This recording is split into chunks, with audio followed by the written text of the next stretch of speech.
Assalamualaikum warahmatullahi wabarakatuh. Saya Adinda Kusumawardani, NIM A210180036, kelas B dari Media Pembelajaran TIK, ingin menjelaskan tentang permasalahan ketenagakerjaan dalam pembangunan ekonomi.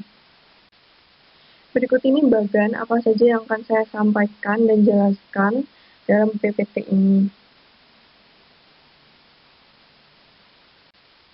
Pengertian ketenagakerjaan. Menurut Undang-Undang Nomor 13 Tahun 2003, ketenagakerjaan adalah segala aspek yang berhubungan dengan tenaga kerja pada waktu, sebelum, selama, dan sesudah masa kerja. Jenis-jenis ketenagakerjaan ada dua, yaitu tenaga kerja menurut keahlian dan tenaga kerja menurut fungsi pokok dalam perusahaan. Tenaga kerja menurut keahlian dibagi menjadi tiga. Yang pertama, tenaga kerja terdidik, merupakan tenaga kerja yang harus menyelesaikan pendidikan terlebih dahulu sebelum memasuki dunia kerja. Contoh, guru, dosen, polisi, dan lain-lain. Kedua, tenaga kerja terlatih merupakan tenaga kerja yang membutuhkan pelatihan dan pengalaman terlebih dahulu sebelum melakukan suatu pekerjaan. Contoh, juru masak, sopir, montir, dan lain-lain. Tenaga kerja tidak terdidik dan tidak terlatih merupakan tenaga kerja yang tidak memerlukan pelatihan ataupun pendidikan secara khusus dalam melakukan pekerjaannya. Contoh, buruh, kuli bangunan, petani, dan lain-lain. Dua, tenaga kerja menurut fungsi pokok dalam perusahaan dibagi menjadi tiga. Pertama, tenaga kerja bidang produksi merupakan tenaga kerja yang memiliki tugas utama memproduksi barang dan atau jasa. Kedua, tenaga kerja bidang pemasaran merupakan tenaga kerja yang bertugas mempromosikan dan mendistribusikan barang sesuai kebutuhan konsumen. Ketiga, tenaga kerja bagian umum dan administrasi merupakan tenaga kerja yang bertugas mengurus pengelolaan personalia, berkas administrasi, dan melakukan perawatan ataupun perbaikan aset perusahaan.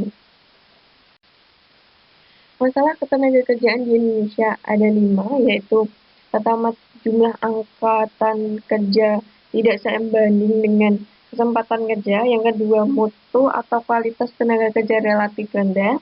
Yang ketiga, angka pengangguran masih tinggi.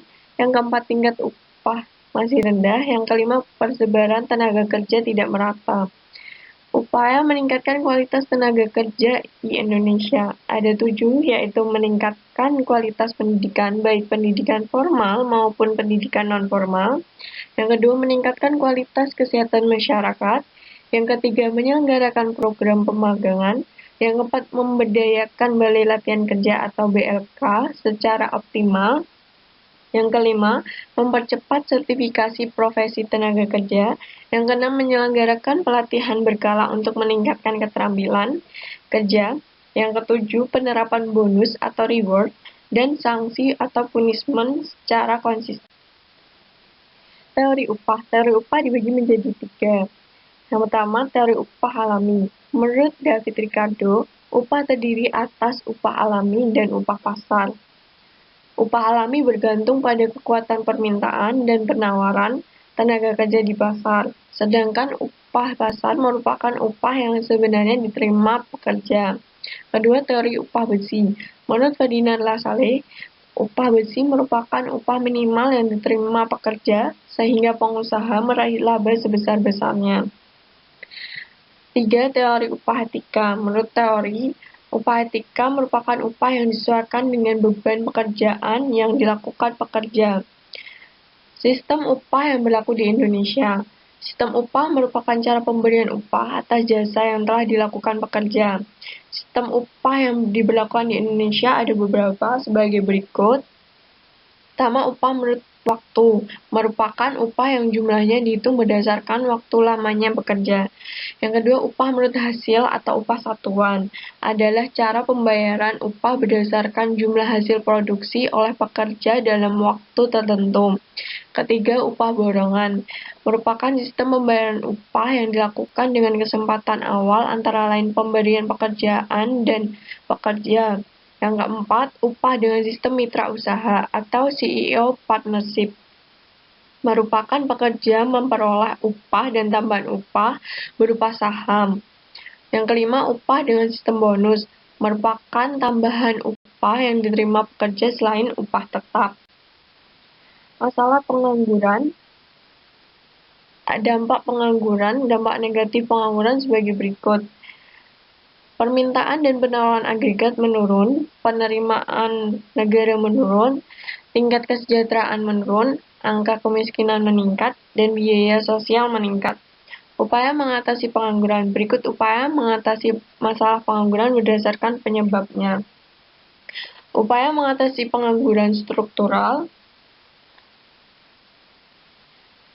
yaitu menyediakan pendidikan dan pelatihan sebagai bekal bekerja pada struktur ekonomi yang baru, memindahkan tenaga kerja dari daerah yang kelebihan ke daerah yang membutuhkan banyak tenaga kerja, dan mendirikan industri padat karya di daerah yang terdapat banyak pengangguran.